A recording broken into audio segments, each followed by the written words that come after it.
What if I told you that the American founding fathers, the creation of OnlyFans, and the massive spike in modern homelessness all stem from the exact same biological disease? I mean, it sounds completely absurd on the surface, right? Horrible. But it's a staggering premise. We usually prefer to think of history as, a series of isolated events, like a war happens here, a technological breakthrough there, an economic crisis. Right, just random stuff happening on a timeline. Exactly. But when you apply a purely thermodynamic and evolutionary lens to human behavior, those isolated events suddenly look like incredibly predictable symptoms of a single underlying pathology. And that pathology is exactly what we were plunging into today. So welcome to another deep dive. For a curious learner like you listening right now, this deep dive is going to connect some dots between seemingly unrelated things in a way that might, honestly, fundamentally change how you view the world. Yeah, it's a paradigm shift. It really is. You might be prepping for a tech meeting today, or maybe you're just insanely curious about where human society is headed. Either way, our mission today is to unpack a massive, sweeping sociopolitical theory extracted from a dense, highly analytical document. It's titled Creep 2 Google Docs.pdf. And we are going to be exploring everything from civilizational decline and evolutionary psychology to historical economics, and ultimately how cutting-edge AI and blockchain might just be the only things that can save society. It's a huge scope. It is. The author of this document has created a diagnostic landscape that is incredibly complex. I mean, we are going to be drawing lines between medieval guilds, the Black Death, the American Revolution, all the way to, like, Kim Kardashian, Bitcoin, and self-replicating nanobots. Which sounds insane. It does, but it's Right. an attempt to create a unified theory of human systemic failure. It is a wild ride. But before we get into the meat of this, we really need to explicitly pause and lay down a mandatory ground rule for this discussion. Yeah, this is important. The source material we are working from today contains some highly provocative, politically charged theories. I mean, it touches heavily on the progressive left, the political right, modern feminism, and deeply ingrained gender dynamics. It pulls no punches. Right. So we need to be crystal clear with you. We're not taking sides here, nor are we endorsing these viewpoints. Our job is strictly to impartially report on the fascinating ideas contained in the original source material so you can understand the author's arguments. Exactly. The goal here is synthesis and comprehension. We want to help you see the world through the specific mechanical lens the author has constructed, regardless of where you might personally sit on the political spectrum. Yeah, it requires suspending your preconceived notions for the next hour or so, just to look at the raw mechanics being proposed. Just observe the machinery. Okay, let's unpack this. We have to begin at the core of this entire theory. If we are going to understand the symptoms, we have to understand the disease that the source argues destroys every civilization. Because it sets the stage for every historical and technological argument that follows. Right. And the author calls this disease incompetence creep. Incompetence creep is the foundational concept of the entire document. It is a brilliant, if highly pessimistic synthesis of two well-known concepts, the Peter Principle and the Red Queen hypothesis. Okay, let's break those down for the listener. Sure. So the Peter Principle is a management concept that dictates that in any hierarchy, people are basically promoted to their level of incompetence. Meaning, like, if I'm a fantastic software engineer, my company promotes me to a management role, Right. but I might be a terrible manager. And because I'm terrible, I never get promoted again, so I just stay in that management role forever, Yeah. basically dragging the team down. Exactly. I mean, wait, let me rephrase that slightly. The dynamic is precisely that, but it's about the skills. You excel at the technical skill, so you are rewarded with a job requiring a completely different social skill. Oh, I see. And the hierarchy eventually fills up with people who are stuck in roles they're fundamentally bad at. That makes total sense. Now, combine that with the Red Queen hypothesis from evolutionary biology. It's the idea taken from Alice in Wonderland, actually, that species must constantly adapt, evolve, and run as fast as they can just to survive. Just to stay in the exact same place against competing organisms. Exactly. You have to run just to stand still. So how does the source apply this to the rise and fall of entire civilizations? Yeah. Because a bad middle manager at a tech company is one thing, but the collapse of an empire is, another level entirely. Well, the author scales it up by applying it to class dynamics, property ownership, and most importantly, inheritance. Okay. Let's look at the elite side of the equation first.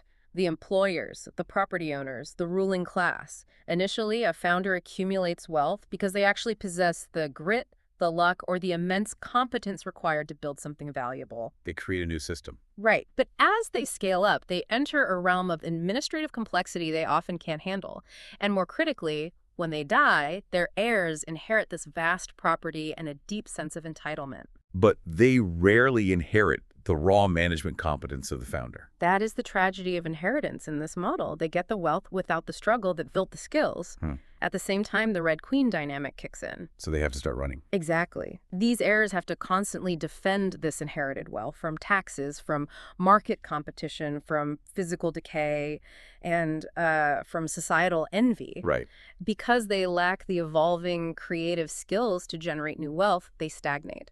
Their entire existence shifts from being creators to being merely defenders and hoarders of the founder's treasure. But surely the people actually doing the work, like the laborers, they don't just sit there and accept that, right? They look up, see a clueless heir hoarding the wealth, and they react. What happens on the other side of the equation? Resentment builds, and it boils over. The employees, the laborers, see a deeply one-sided system. They're the ones doing the caloric heavy lifting, yet they see a non-working elite enjoying wealth they didn't create and clearly don't know how to manage. So what do? This resentment leads the laborers to use force. Historically, this meant violent revolutions. In modern times, it means organizing strikes, forming unions, or using the political system to enforce taxation and redistribution. They want their share. They want to obtain self-sustaining property without having to work for an elite class they view as totally illegitimate. So they overthrow the clueless heirs. Problem solved, right? The workers take the means of production, and we get a competent society. The document argues the exact opposite. Wait, really? Yeah, this is where the thermodynamic inevitability of entropy comes into play. When the laborers use force to seize the property or redistribute the wealth, they don't magically acquire the competence of the original founder either. Oh. They inherit the exact same adversarial complex system. Furthermore, their own progeny grow up in a zero-sum framework where sustenance is obtained by applying political or physical force against owners rather than through independent creation. So they're basically trained to take, not to build. Exactly. They completely lack the competence to actually run the productive system they just seized. So it's like a corporate Jenga tower. A Jenga tower. Yeah, like the guy at the top swaps out the sturdy bottom blocks for cheaper wood to save a buck. Then, when the whole thing gets wobbly, the displaced original blocks organize a strike, knock the tower over, and then stand around wondering how to build a tower from scratch. That analogy perfectly captures the systemic failure. Both sides, the elites defending their hoards and the laborers rebelling to seize them, they just escalate their own incompetence. Wow. The creators are gone, the system decays, entropy wins, and the source uses a very specific biological lens to explain why human leaders fall into this trap in the first place. The author calls it the Lion King dynamic. Okay, the Lion King. Yeah. I'm assuming we aren't talking about singing warthogs and meerkats here. Not quite, no. Think about the actual biological behavior of a pride of lions. A dominant male, the lord of the pride, fights fiercely to create his territory and establish his dominance. Right. But once he has secured his status, his behavior changes drastically. He stops hunting. He sits in the shade and switches entirely to defending his position against rival males. So he just chills and defends. Yeah, and to maintain his lifestyle and save his own energy, he relies on a harem of females to do the actual hunting, the caloric heavy lifting. And the author maps this animal behavior onto human corporate structures. How does a lion's pride translate to a modern Fortune 500 company? The author uses this to describe human business moguls, historical lords, and political leaders. The competent creator builds the company or the kingdom, but then, driven by biological impulses to preserve energy and status, he shifts to defending his treasure. So he becomes the lion in the shade. Exactly. As margins tighten and he wants to save money, he looks at the highly competent, higher-paid men working for him. He views them as expensive and potentially as biological threats to his status. Interesting. So he replaces them with cheaper, more vulnerable labor. Historically, this has often meant bringing in women, children, or vulnerable immigrant populations to do the work. Wait, I have to push back on that a bit. Are you saying a CEO hiring cheaper labor is literally trying to build a virtual harem in a biological sense? Isn't it just basic corporate cost cutting? The source argues that basic corporate cost-cutting is actually downstream of this biological imperative. It creates a loyal class of workers that the author terms a virtual harem. Okay, go on. These new, lower-paid workers are often deeply grateful for the opportunity and the income, which might be significantly better than their previous alternatives. Because they are vulnerable, they're passive, they don't threaten the CEO's status, they are grateful to the Lion King for the opportunity. But the displaced workers, Hmm? the competent ones who built the foundation and just got laid off because they were too expensive, they don't just disappear quietly. Biologically, they can't. The source emphasizes that these displaced men are biologically wired with 10 to 20 times the testosterone of women, which is a hormone that drives status-seeking territoriality and future-oriented provisioning. So they get aggressive. When they are replaced, they experience it as a massive existential status loss. They fiercely resent the non-working Lion King who is hoarding the wealth, and they resent being replaced by the cheaper labor pool. Makes sense. So they organize, they unionize, they become effectively lords defending wealth of their own, fighting to keep their jobs from being automated or outsourced. What's wild to me is that the author didn't just write this out as a philosophical thought experiment. They actually ran the numbers. Oh, the Python simulation. Yeah. The document details an agent-based Python simulation of this exact family-based society model to see how it plays out mathematically over time. And the data from that simulation is incredibly grim, and it mirrors the historical decay the author describes. For context, an agent-based simulation is a computational model where you program individual agents, in this case, family units with specific rules of behavior, resource generation, and reproduction. And then you just let them interact over time. Exactly. In this simulation, they modeled 50 independent family units over 20 generations. What kind of parameters do you even feed into a simulation like that to measure societal collapse? Like, how does that work? They programmed variables for resource generation based on competence, the inheritance of resources without the inheritance of competence, the degradation of skills over time, and a threshold for conflict. A threshold for conflict. Yeah, so if the resource disparity between families became too extreme, say, one family hoarding 30% more than another while doing less work, the agents would trigger a war or a forced redistribution event.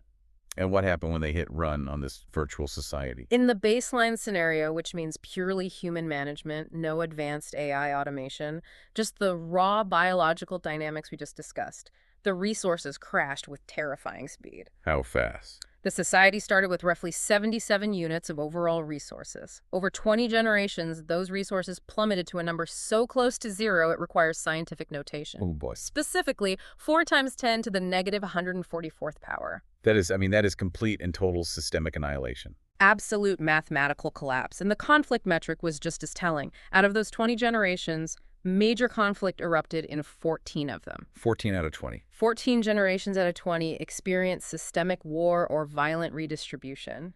The unchecked incompetence creep leads to compounding mismanagement cascades. So the math backs it up. It proves the author's central thesis. Resentment breeds force, progeny inherit broken systems, and without an external, incorruptible fix, chaos is the mathematical destiny of human civilization. But, the industrial era is mostly behind us. Yeah. We aren't fighting literal factory barons anymore. If this lords versus lawyers cycle is a universal thermodynamic law, where is that exact same energy being directed right now in a service economy? Well, Wait, how does this historical cycle actually play out in human history first?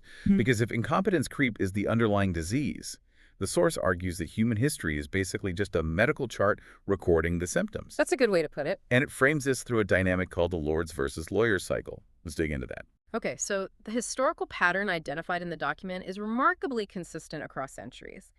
It always begins with the lords. Originally, this meant literal feudal landlords, monarchs, or aristocrats. Right, guys with castles. But fundamentally, a lord is anyone who hoards land, capital, or wealth without continuing to innovate. Over time, as we discussed with the Lion King dynamic, the producers, the people actually working the land or grinding in the factories, begin to resent these lords. Because they're doing all the work. Yes, but the producers are usually too fragmented, too busy working, or too lacking in systemic power to overthrow the lords on their own. They need champions. They need someone who understands the rules of the game well enough to flip the board. Enter the lawyers. The advocates, politicians, bureaucrats, union leaders, and literal attorneys. The lawyers step in to represent the grievances of the producers. They act as intermediaries. And what's their goal? Their stated goal is to extract and redistribute the defended wealth of the lords back to the producers.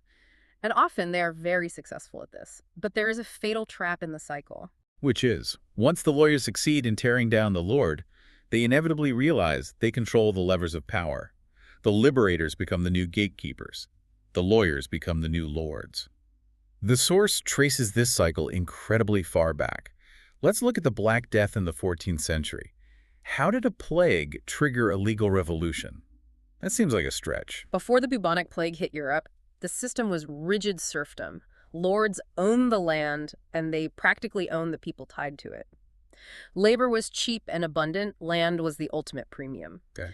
But the Black Death wiped out anywhere from a third to half of the European population.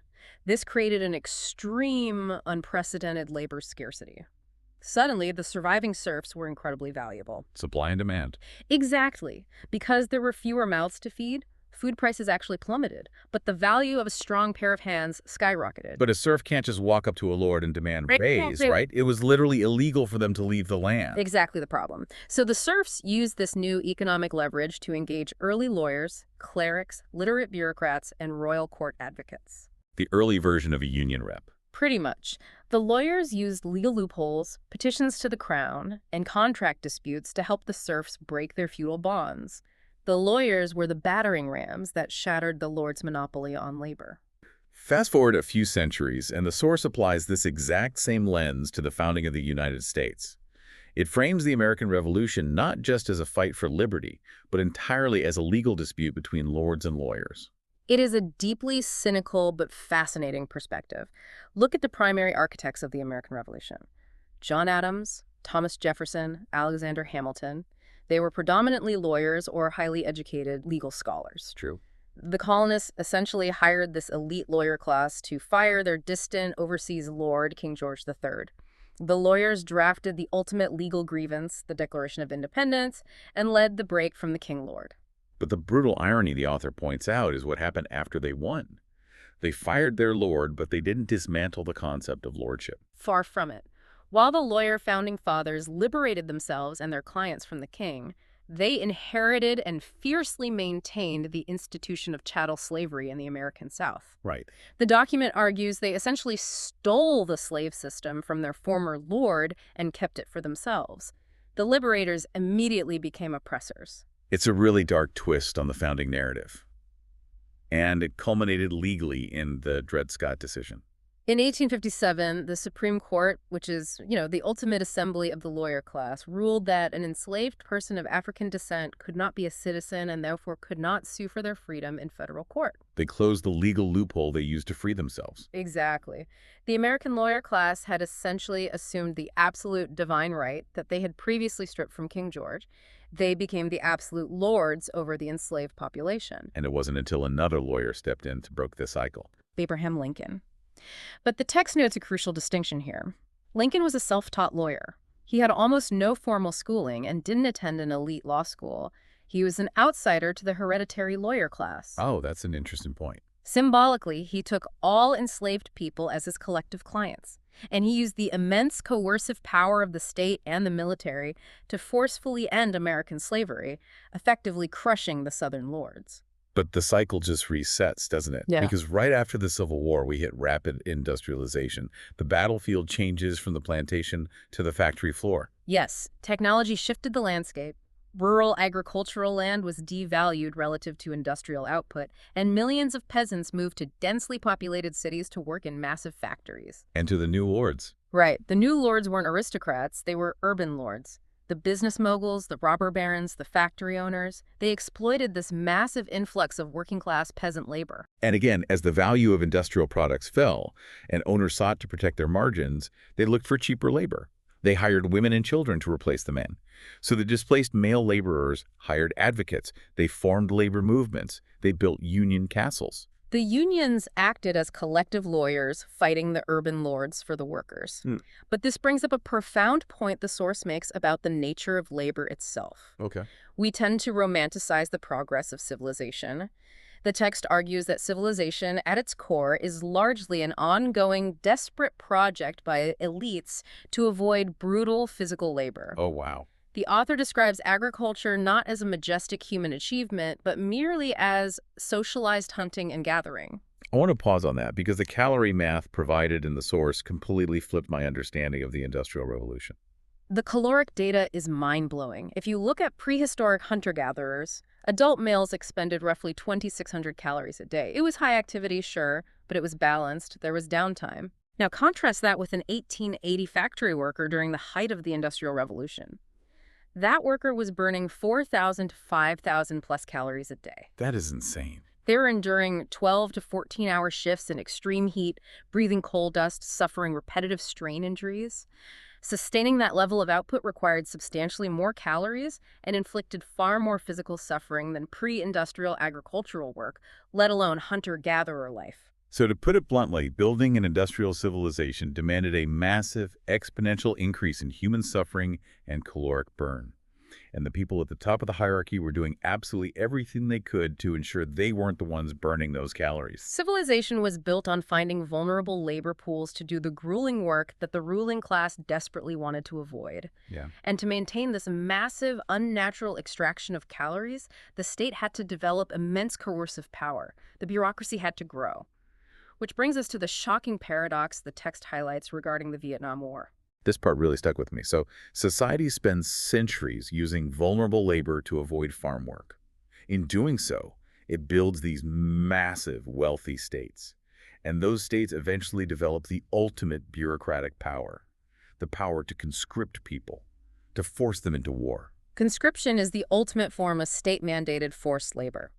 During the Vietnam War, the U.S. draft system initially had loopholes. It exempted college students who were disproportionately from wealthy, privileged families. Right. The text bluntly categorizes this historical ruling demographic as the rich white men who had spent centuries avoiding the factory floor and the fields. But as the war dragged on and the casualties mounted, the political pressure became too great. Those college deferments ended, the privileged kids were suddenly forced into the meat grinder. The bureaucratic machine they built to manage the lower classes suddenly turned its sights on them, and the tragic irony is what happened to those men when they came back. The source notes an absolutely devastating statistic. What is it? Today, roughly 47% of all homeless veterans are from the Vietnam era. Almost half. That is staggering. The very system that was built by privileged classes to avoid the brutal labor of foraging and farming ended up conscripting its own privileged youth. When those veterans returned, mentally and physically broken by a war they were forced into, many fell through the cracks of the society they supposedly defended. They ended up on the streets. They ended up homeless in major urban centers. The text makes a chilling observation. Homelessness is essentially freelance urban hunting and gathering. The system built to avoid foraging turned its own privileged class into foragers, scavenging in the gutters of the very cities that agricultural avoidance had built. It's a tragic, inescapable loop. But it makes me wonder if the lawyers and the advocates are always stepping in to liberate the workers from the lords. At what point do the liberators become the exact thing they were fighting? That is the fatal flaw in the lords versus lawyers cycle. The lawyers always become the new lords, and they build walls to protect their new status. The source points out how the lawyer class in America became effectively hereditary, mirroring the monarchy they replaced in 1776. Like passing down the title. Think about the mechanics of becoming a lawyer today. You don't just study the law and pass the bar exam like Abraham Lincoln did. In almost every state, the law dictates that you must graduate from an American Bar Association accredited law school. And those law schools are incredibly expensive, highly exclusive gatekeepers. The law schools have total discretion over who they admit.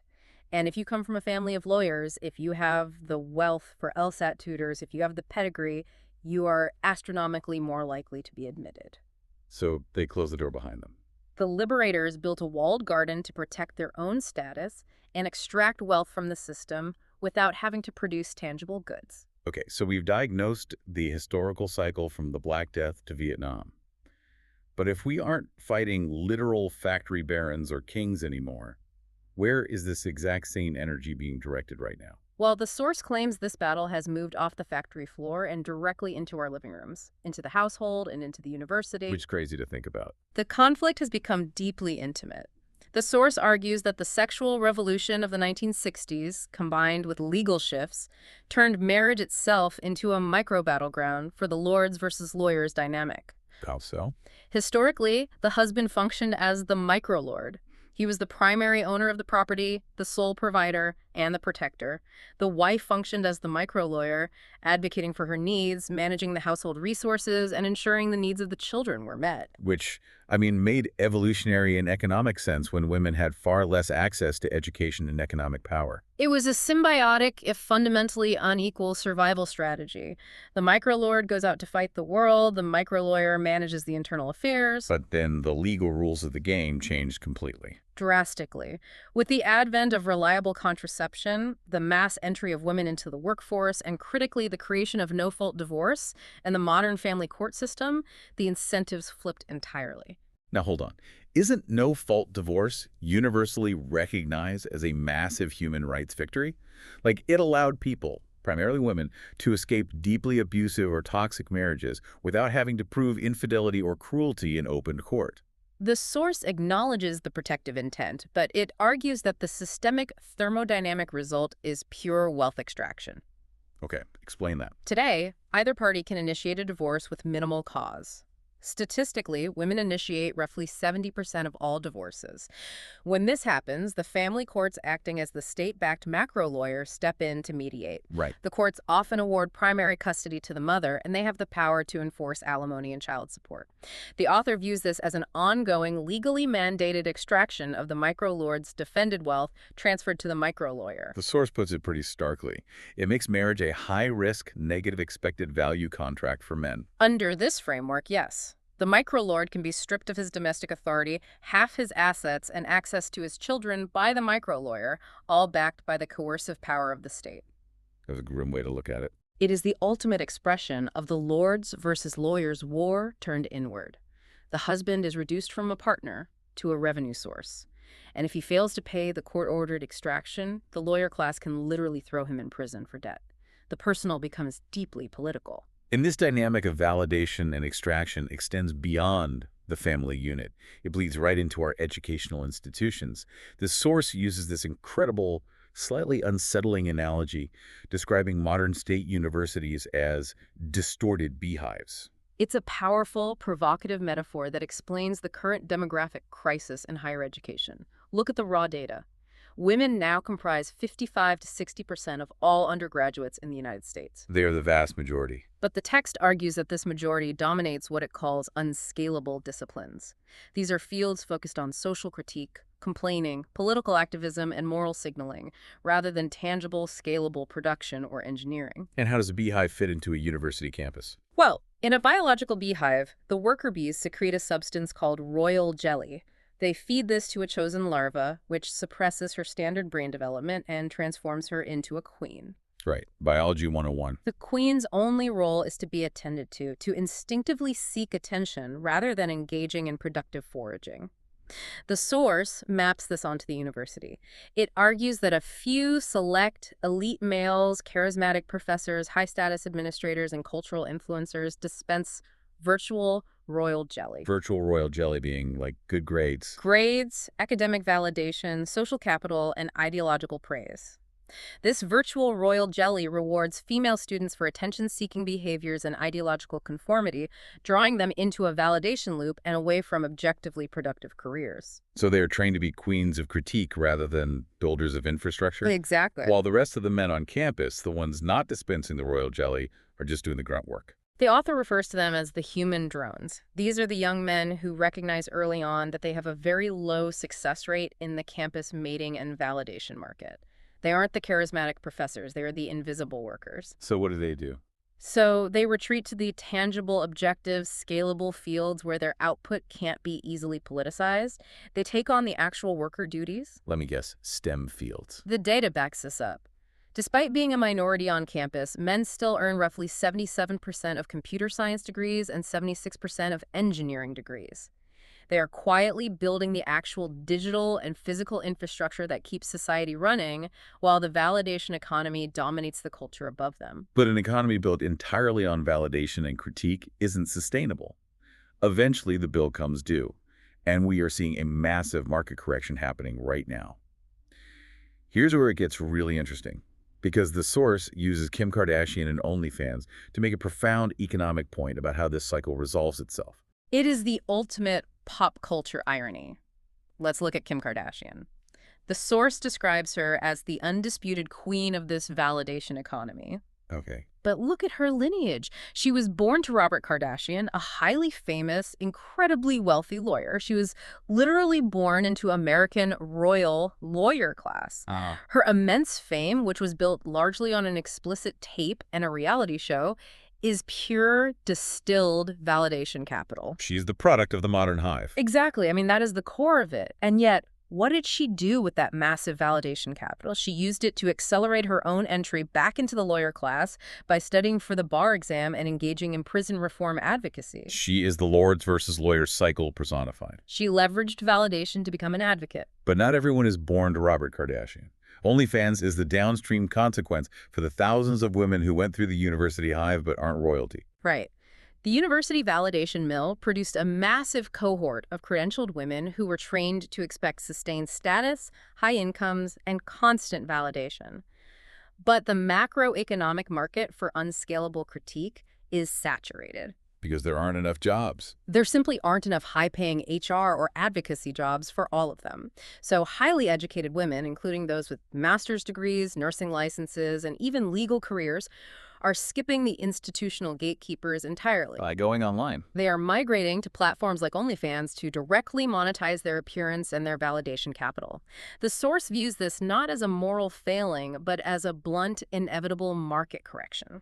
That's fascinating. The institutional validation economy ran dry, so they resorted to the direct retail monetization of male attention. It's raw, unfiltered supply and demand. The drones are willing to pay for parasocial access to the queens. But the author doesn't just critique this dynamic, they propose a satirical, yet highly advanced, technological alternative to OnlyFans called Hot Thought. I couldn't tell if this part was a joke or a serious architectural blueprint. Hot Thought is brilliant satire functioning as a legitimate technological white paper. It takes the OnlyFans model and hands it over to an impartial, autonomous AI, which the author calls the robo-state. Okay, break that down. In the current OnlyFans model, content creators sell subscriptions to simps, desperate men, emptying their bank accounts for the illusion of a relationship. The source notes this dynamic is dangerous. It has led to tragic, ego-fueled violence in the real world when the parasocial illusion breaks. Right, you get stalkers. You get tragic cases like Grant Amato, who murdered his family over a webcam model, or Courtney Clenny. The human element makes it volatile. The robo-state removes the volatile human male entirely. In Hot Thought, the content creators termed content queens do not sell subscriptions to men. There are no simps. Wait, so there are no subscribers, no simps paying them? Exactly. Instead, the creators submit their content purely as training material for the AI. The AI evaluates the content objectively, using complex cryptography called ZKP zero-knowledge proofs to anonymously rate its value as training data. And what do the creators get in return if there are no subscribers paying them? I mean, what's the incentive? Based on the cryptographic value of that training data, the AI automatically directs capital to construct legitimate, functioning urban architecture for the creators. It builds them castles. Literally builds them castles. It funds the construction of content studios, luxury apartments, and automatically pays off their student debt. So it's like OnlyFans meets SimCity, but it's run entirely by an AI city planner. Precisely. It's exactly that dynamic. High-status men, the investor kings, can invest capital into the platform's virtual currency to fund the development, but they never interact with the creators. Ah, keeping them separate. The AI handles the entire transaction. It takes chaotic human desire, the desperate need for validation, and channels it into ordered, productive physical architecture. It depoliticizes the intersexual dynamic and removes the potential for violence. Which brings us to the massive, overarching question of this entire deep dive. Why do we need these radical, dystopian-sounding AI solutions? Why do we need a robo-state to build our houses and manage our wealth? Because the underlying system is failing. The source argues it's because our current economic foundation, specifically our fiat monetary system, is a complete illusion, and it is actively destroying our future. The author aggressively attacks the very premise of why birth rates are plummeting globally. The common accepted narrative among politicians is that kids just cost more today. or that modern families demand a higher standard of living. That's what we always hear. But the source argues this is a dangerous myth that covers up systemic theft. The real issue isn't that physical goods or resources are scarcer, it's that fiat currency has been massively debased. The ruler we use to measure value is broken. Let's walk through the gold map presented in the document because it is staggering when you hear the actual numbers. The gold math is the clearest way to pierce the illusion of fiat money. Let's go back 50 years. In 1976, the United States federal minimum wage was $2.30 an hour. Okay. At that same time, gold was priced at about $133 an ounce. If you do the conversion, 1 hour of minimum wage work in 1976 bought you 0.535 grams of gold. Okay, so the absolute lowest earner in society could trade 1 hour of their labor for roughly half a gram of hard physical gold. What happens when we run that same calculation today? Let's project to the document's present day, 2026. The federal minimum wage is $7.25. But because the money supply has been massively inflated to fund the government, gold has skyrocketed to over $4,500 an ounce. Wow. Today, 1 hour of minimum wage work buys just 0.050 grams of gold. That is a 10.7 times drop. The lowest earners have lost over 90% of their real hard money purchasing power. The value of their labor, when stored in the state's currency, has simply evaporated. But the illusion is maintained because of technology. Explain that. How does technology hide the inflation? When you look at tradable goods, things that can be manufactured globally and shipped, we have experienced massive deflation. A dozen eggs today costs roughly 90% less when priced in gold than it did in 1976. The USB drive example in the text blew my mind. It perfectly illustrates technological abundance masking monetary decay. In the year 2000, 8 hours of minimum wage work, about $41, could buy you an 8-megabyte USB flash drive, just enough to hold a few documents. Right, I remember those. Today, that same 8 hours of work, roughly $58, buys a high-quality 512-gigabyte drive. That is a 64,000 times increase in storage capacity for the exact same amount of human labor. That's wild. The author notes that even the original 2007 iPhone cost nearly 4 times more in gold than today's newest flagship iPhone. So we have this incredible abundance of technology and basic food. TVs are cheap. Even homeless individuals often have smartphones because the manufacturing process is so hyper-efficient. But young people still feel suffocated. They still feel like they can't afford to get married or have families. If TVs and eggs are practically free, what is crushing them? Housing. Housing is a non-tradable asset. It is location-specific, heavily financialized by Wall Street, and bogged down by zoning laws, environmental permitting, and endless litigation. Which, not coincidentally, are all tools of the lawyer class. Exactly. Now, strictly speaking, housing is actually about 70% cheaper in gold today than at its peak in 1976. But it hasn't deflated anywhere near as fast as wages have collapsed or technology has improved. Right, the ratio is totally off. The fiat system allows the lords to inflate asset prices to protect their wealth, while simultaneously crushing the purchasing power of the young families trying to buy their first home. They rationally delay or forego having children because they cannot acquire the long-term physical stability they need to feel safe. Okay, so if the economy is this fundamentally broken by fiat currency, and advanced AI and robotics can create the abundance needed to fix it, why is there so much resistance? Why do certain political factions and advocacy groups push back so hard against AI, automation, and crypto? The source calls this resistance the progressive paradox. The progressive paradox. This is one of the most devastating critiques in the document. The author argues that in a fully automated economy, driven by AI and robotics, the poor are finally liberated. How so? They can use the open source tools of the rich to become wealthy themselves, and crucially, they can do it without anyone being exploited. Robots do the mining, AI does the coding. No more sweatshops. But if there are no exploited human workers suffering on a factory floor, there are no visible human victims. And if there are no victims, the advocate class, the progressive politicians, the labor lawyers, the diversity activists, loses its entire moral and structural justification for existence. I see. If the system fixes itself through code, the intermediaries are out of a job. They lose their mandate for taxation, regulation, and redistribution. The advocates can no longer point to an evil lord exploiting an unsexy worker. The rich can become richer through machines without oppressing humans. That's a huge threat to them. The progressive left, the source argues, fundamentally fears AI because it empowers the poor to escape victimhood. It threatens to permanently end the grievance economy that the advocate class relies on for power, status, and income. But the standard progressive solution to the threat of automation taking human jobs is universal basic income UBI. And I have to say, UBI makes a certain kind of intuitive sense. It does on paper. Right. Like if robots take all the jobs, shouldn't the government tax the robots and give everyone a baseline check so they don't starve? It's a safety net for innovation. Yeah. But the source absolutely hates UBI. It calls it regurgitated honey for drones. Why the vitriol? The author views UBI entirely through that biological beehive lens we discussed earlier. If you give young men a pre-digested, state-sponsored subsidy that covers their basic survival needs without requiring any effort, you remove the external pressure required to build skills, resilience, and status. You take away the struggle. It stunts male competence development at a biological level. It turns them into passive, dependent drones waiting for a handout from the queen state rather than aggressive innovators. So what's the alternative? If robots are driving the trucks and AI is writing the legal briefs, do we just let the displaced workers starve to build character? Not at all. The alternative is abandoning the rigid, industrial 40-hour workweek entirely. The whole point of automation is supposed to be the reduction of human labor. Right.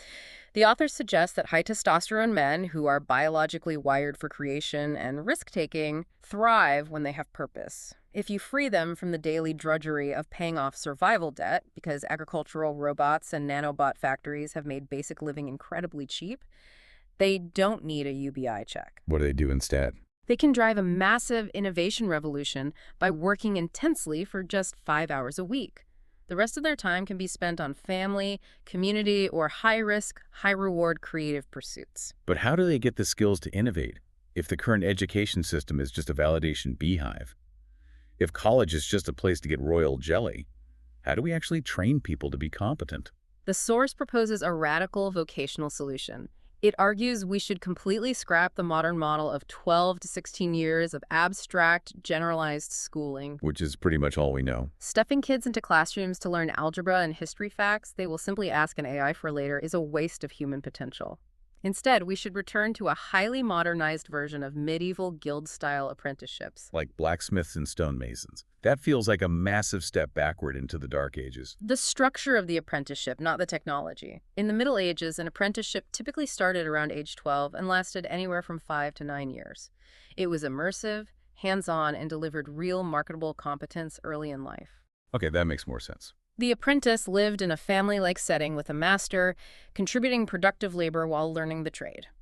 If we applied that model today, using AI simulations, direct vocational training, and early exposure to complex systems, young people, especially young men, would build tangible competence and earning power years before they currently do. So they can start building earlier. They would entirely bypass the debt trap and the ideological conformity of the university system. Okay, we've covered a massive amount of ground. We've diagnosed the incompetence creep, the historical extraction cycles of lords and lawyers, the broken fiat economy, the validation hive of modern dating and education, and the failure of our schools. It's a lot. It is. Now, how does the source actually propose we fix all of this using 2026 technology? Because the technological antidote presented in the final section is wild. The ultimate solution is elegant in its structural simplicity, even if the tech is complex. We must remove the human lord entirely. Just take them out of the equation. If property, land, and resources are managed by autonomous code and artificial intelligence, there is no human hoarding wealth for laborers to resent. Fighting for rights becomes structurally obsolete because there is no human intermediary extracting value from you. Because there's no one to fight? There is no one to petition and no one to overthrow. That sounds great in theory, but how does that actually work in practice? The source talks about something called ZKP handling all of this. What is a ZKP, and how does it replace a politician or a judge? ZKP stands for Zero Knowledge Proofs. It's an advanced cryptographic method where one party can mathematically prove to another party that a statement is true without revealing any of the underlying data that makes it true. Wait, how do I prove I have enough money to buy a house or that I have the right to access a resource without showing my bank account or my ID? That sounds like magic. Think of it like the classic Where's Waldo analogy. Okay, where's Waldo? Imagine you and I are looking at a giant Where's Waldo poster. You claim you found him, but I don't believe you. You want to prove it to me, but you don't want to point to his location and give away the secret. Right. So you take a giant piece of black cardboard, cut a tiny hole in it, and place it over the poster so that only Waldo is visible through the hole. I can see Waldo. I have mathematical proof that you know exactly where he is, but because the rest of the poster is covered, I have zero knowledge of his actual coordinates on the page.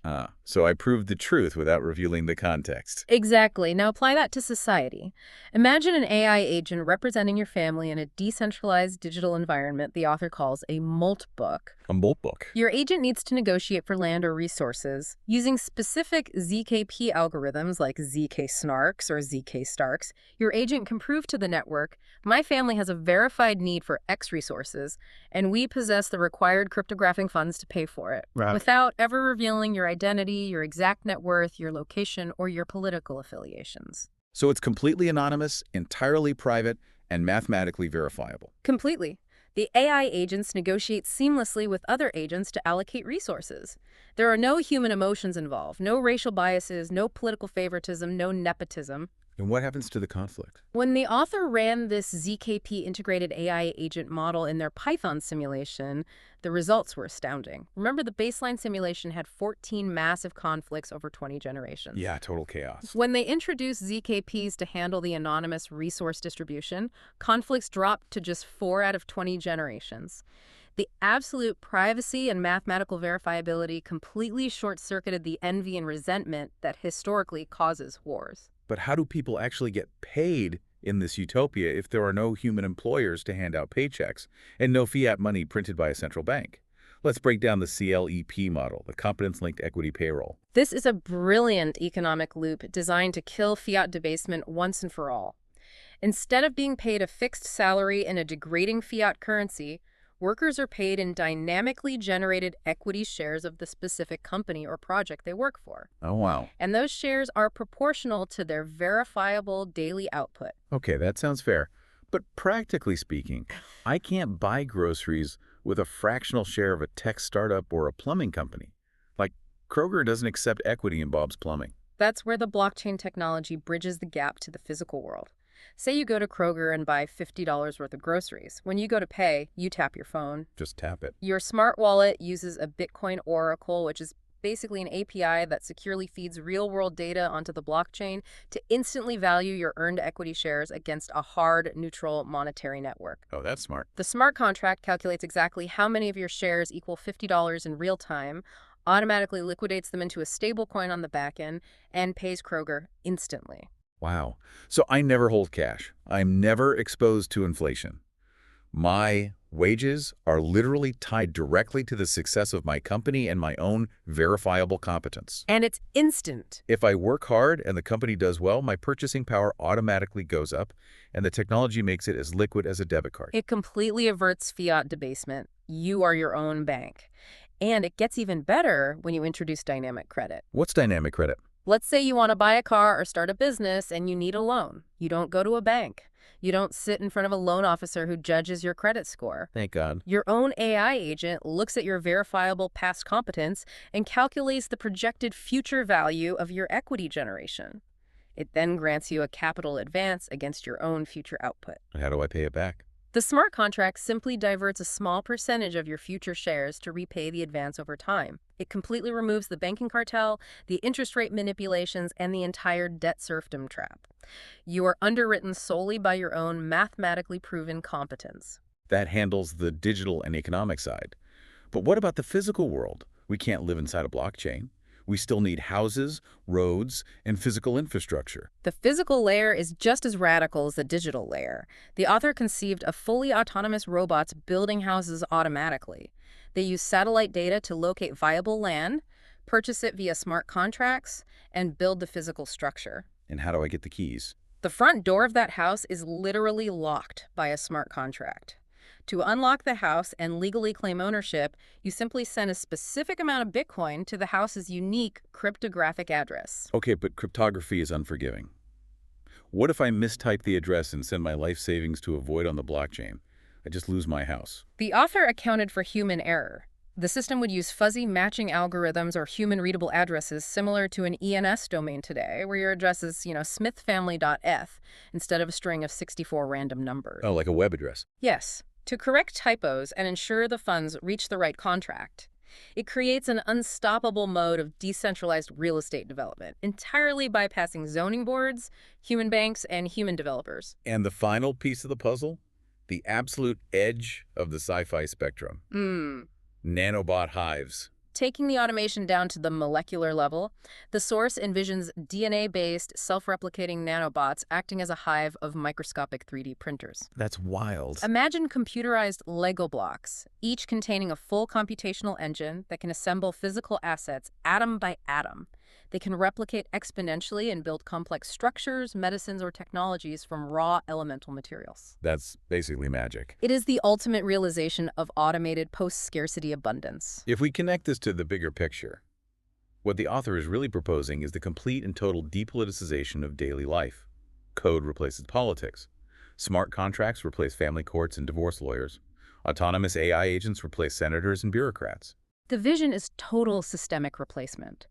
When property manages itself and resources are allocated by impartial cryptography, the entire historical cycle of lords hoarding wealth and lawyers extracting it comes to a screeching halt. It just ends.